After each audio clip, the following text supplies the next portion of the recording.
Everybody, I am Harun. Today I want to discuss about free expansion. This is an independent topic in the thermodynamics. तो आज मैं आपसे बात करने वाला हूँ फ्री एक्सपेंशन के बारे में। फ्री एक्सपेंशन होता क्या है? अगर किसी भी गैस को हम लोग वैक्यूम में छोड़ देते हैं तो वो फ्री एक्सपेंशन होता है। ओके, फ्री एक्सपेंशन को हम लोग फ्री एक्सपेंशन में कोई वर्क डन नहीं होता है। इस बात को हम अच्छे से इस तरीके से समझ सकते हैं। ओके, के फॉर एग्जांपल क्लासरूम में कुछ 10 से 15 बच्चे हैं और चेयर टेबल रखा हुआ है। ओके, तो आपको अगर निकलना है क्लासरूम के बाहर तो आपको टेबल और चेयर के बीच में, बच्चों के बीच में से निकल के बाहर एग्जिट करना होगा।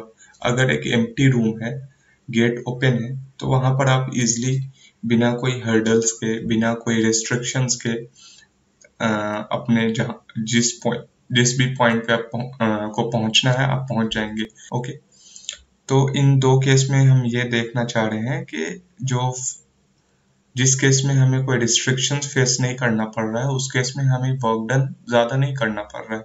ओके, फॉर एग्जांपल इसका और अच्छा एग्जांपल इस तरीके से ले सकते हैं कि अगर मैंने कोई एक बुलेट फायर की है एयर में। ओके, इस बुलेट की स्पीड लेट से 300 मीटर पर सेकंड है। ओके, जो कि काफी अच्छी स्पीड है as compare to air drag. Air friction या एयर ड्रैग के कंपैरिजन में हम इस स्पीड के कंपैरिजन में जो एयर इस पे रेसिस्टेंस लगा रहा है उसको हम लोग निग्लेक्ट कर सकते हैं।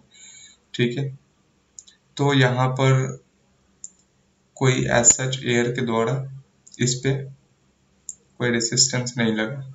लेकिन अगर किसी हम हाई विस्कस फ्लूइड जैसे ऑयल उसमें अगर हम फायरिंग करते हैं तो यहाँ पर काफी ज्यादा, जैसे ही बुलेट इंटर होगा इसे काफी ज्यादा रेसिस्टेंस फील होगा ऑयल से। ओके, इसके विस्कोसिटी की वजह से। तो यहाँ पर हमें वर्क करने में काफी रिस्ट्रिक्शंस होगा। हमें उतना ही स्पीड को अटेंड करने के लिए और ज्यादा हाई पावर की गन चाहिए होगी। ओके, तो फ्री एक्सपेंशन को समझने के लिए एक सिंपल मैंने अरेंजमेंट बनाया है जो कि इंसुलेटेड है। इसका मतलब ये हुआ कि बाहर से कोई हीट सप्लाई हम नहीं करेंगे। इसमें कुछ गैसेस के मॉलिक्यूल्स हैं। अब गैसेस के मॉलिक्यूल्स हैं तो उनके अंदर मास है। ओके, उनके अंदर कुछ अपनी इंटरनल एनर्जी है टेम्परेचर की वजह से। किसी भी टेम्परेचर पे गैस की इंटरनल एनर्जी होती है। अब इस इंटरनल एनर्जी की वजह से इसके अंदर थोड़ी सी काइनेटिक एनर्जी भी है। ओके, और ये इस पे अपना प्रेशर अप्लाई कर रहे हैं।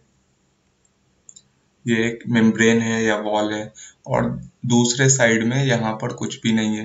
ये मतलब कोई भी गैसेस नहीं है, यहाँ पर वैक्यूम क्रिएटेड है। तो इन सच केस अगर हम यहाँ पर थोड़ा सा कुछ होल बना देते हैं, ओके, या ये जो है ये एक डायफ्राम है। डायफ्राम में अगर एक काफी पतला सा थिन मेम्ब्रेन होता है, इसको अगर हम बीच से कहीं पर से भी रप्चर करते हैं थोड़ा सा, तो गैसेस यहाँ पर रैंडमली, स्पॉन्टेनियसली या फिर इनका क्विक मिक्सिंग होगा। ओके, इस ए बॉक्स से बी बॉक्स में ये काफी रैंडमली जाएंगे और गैसेस मॉलिक्यूल्स को मतलब उनका कोई फिक्स डायरेक्शन नहीं होगा। वो उनको जितना स्पेस मिलेगा उतने में वो फैलते जाएंगे। ओके, वो अंधाधुन इधर उधर भागेंगे।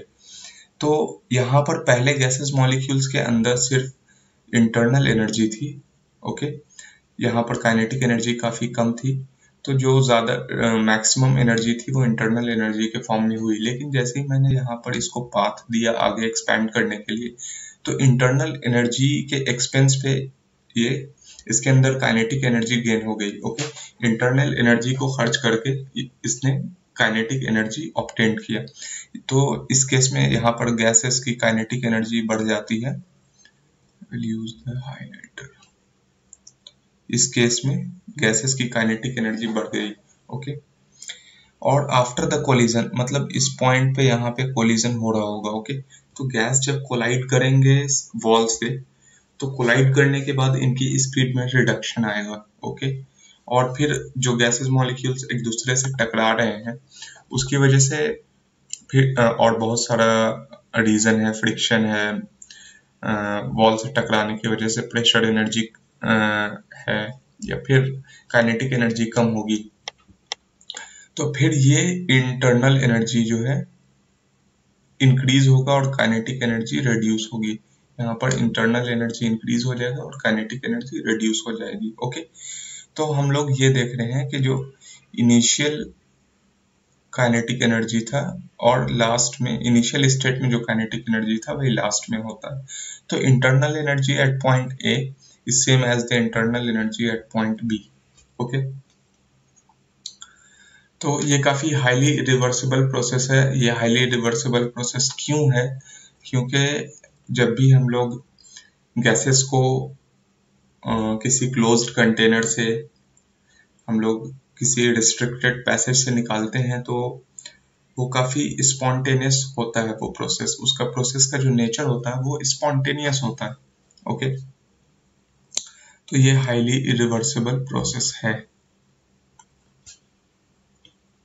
इसीलिए इसको हम लोग हाईली रिवर्सिबल प्रोसेस के कैटेगरी में रखते हैं। अगर हम लोग इसको जबरदस्ती का रिवर्सिबल प्रोसेस मानने लगे तो ये केल्विन प्लैंक स्टेटमेंट को वायलेट करेगा।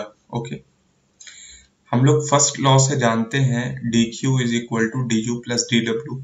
चूंकि यहाँ पर हीट ट्रांसफर कोई हो नहीं रहा है, अंदर से बाहर से इंसुलेटेड है, तो dq 0 होगा और du प्लस dw कोई वर्क भी नहीं हो रहा है। ओके, फ्री एक्सपेंशन है तो वर्क होगा नहीं, और यहाँ पर du हो जाएगा u final minus u initial. इसका मतलब जो इनिशियल टोटल इंटरनल एनर्जी है वही टोटल फाइनल एनर्जी होगा। ओके, मैं बीच के स्टेट की बात नहीं कर रहा हूँ, मैं इनिशियल स्टेट की बात कर रहा हूँ और फाइनल स्टेट की बात कर रहा हूँ। ओके, तो किसी भी आइडियल गैस के लिए हम लोग जानते हैं कि जो इंटरनल एनर्जी होता है वो फंक्शन टेम्परेचर का होता है। ओके, तो जो इंटरनल एनर्जी हुआ वो इनिशियल और फाइनल सेम हुआ। ओके, हम लोग लिख सकते हैं mcv okay, TITF। Okay, cv cancel हो जाएगा, मास हम लोगों ने 1 kg कंसिडर किया है, तो यहाँ पर TITF के बराबर हो जाएगा। इसका मतलब ये हुआ कि जो इनिशियल टेम्परेचर था वो फाइनल टेम्परेचर होगा, यानी गैसेस जब एक कंटेनर A में थे तो उस टाइम पर जो टेम्परेचर था और फिर एक्सपैंड होने के बाद जो इनिशियल और फाइनल टेम्परेचर है वो सेम हो जाएगा। बीच के टेम्परेचर के बारे में हम नहीं कह सकते। इसका मतलब जब इनिशियल और फाइनल टेम्परेचर सेम है तो ये आइसोथर्मल प्रोसेस नहीं होगा, क्योंकि ओवरऑल बीच में काइनेटिक एनर्जी और इंटरनल एनर्जी के बीच में एनर्जी ट्रांसफॉर्म हो रही है। ओके, शुरू में इंटरनल एनर्जी डिक्रीज हो रही है, काइनेटिक एनर्जी इंक्रीज हो रही है। तो चूंकि काइनेटिक एनर्जी और टेम्परेचर का डायरेक्ट रिलेशन है, तो पहले देखिए इसको मैंने टेम्परेचर और टाइम ग्राफ में शो किया। तो पहले इंटरनल एनर्जी है, ओके, ये पहले डिक्रीज हो रही है, डिक्रीज हो रही है, डिक्रीज हो रही है, फिर जाके इंक्रीज हो रही है।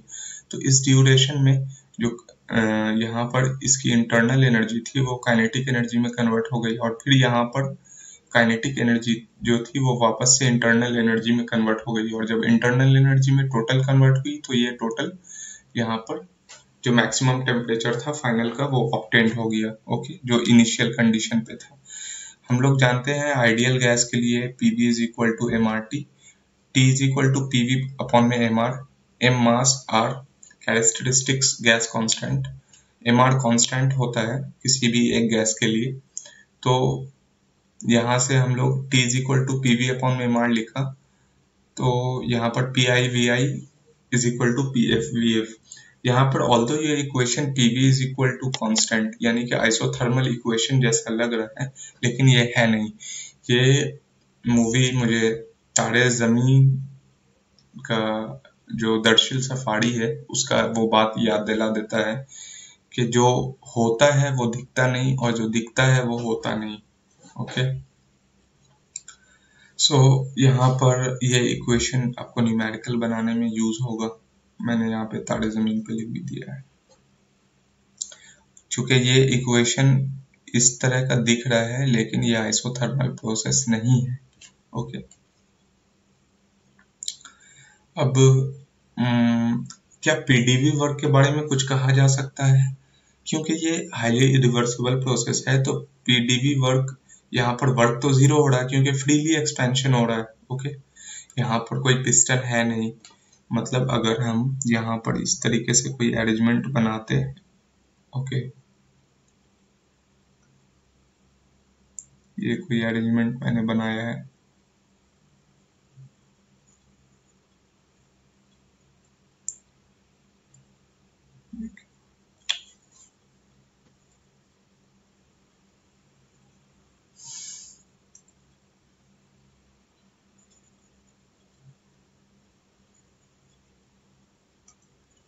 ये मान लेते हैं, ये क्या प्रॉब्लम हो रहा है, ये पिस्टन है। ओके, और यहाँ पर गैसेस मॉलिक्यूल्स फिल है।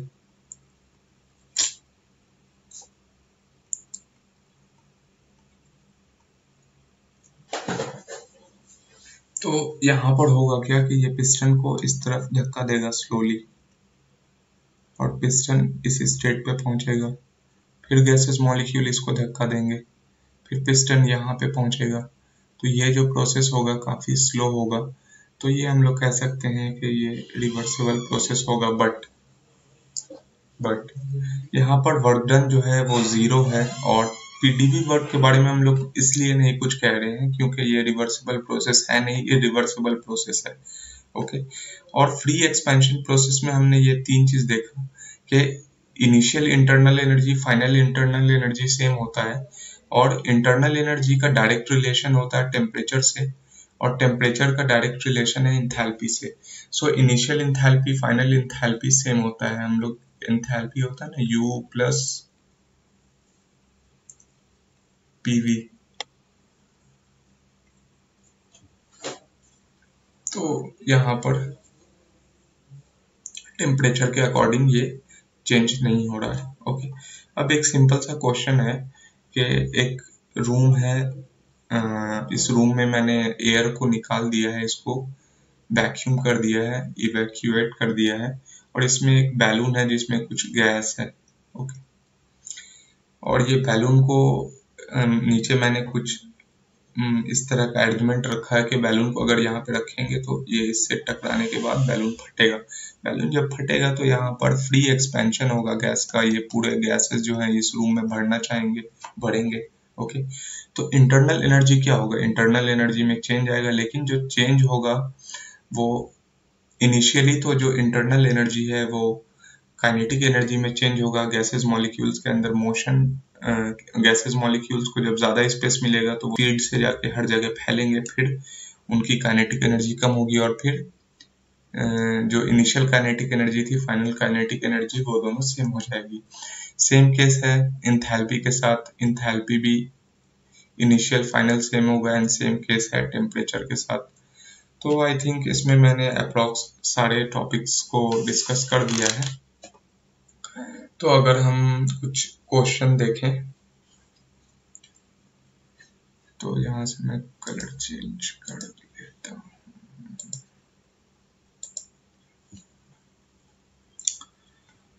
क्वेश्चन ये है कि मान लेते हैं ये एक कोई रूम है बड़ा सा, और इसके अंदर एक छोटा सा बॉक्स। इस बॉक्स का जो वॉल्यूम है 20 सेंटीमीटर क्यूब, इसका वॉल्यूम है 2000 सेंटीमीटर क्यूब। इस बॉक्स के अंदर जो गैस प्रेजेंट है, इसका प्रेशर मान लेते हैं 20 बार, एंड इसका टेम्परेचर मान लेते हैं 40 डिग्री सेल्सियस। ओके, ये आउटर रूम जो है वो परफेक्टली इंसुलेटेड है। दिस मीन्स दैट कि कोई हीट बाहर से ट्रांसफर नहीं होगा और यहाँ पर वैक्यूम। अब हमको क्वेश्चन क्या है, क्वेश्चन ये कहता है कि अगर इस बॉक्स को हम खोल देते हैं किसी भी तरीके से तो हमें फाइनल प्रेशर बताना है। ओके, पीएफ कैलकुलेट करना है।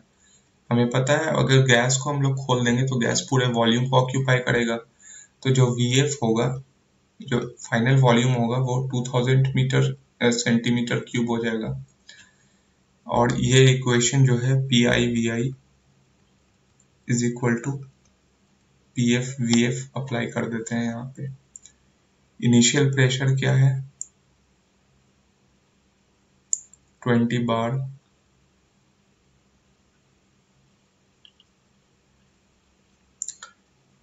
इंटू इनिशियल वॉल्यूम क्या है 20 centimetre cube is equal to final pressure P F नहीं पता, फाइनल वॉल्यूम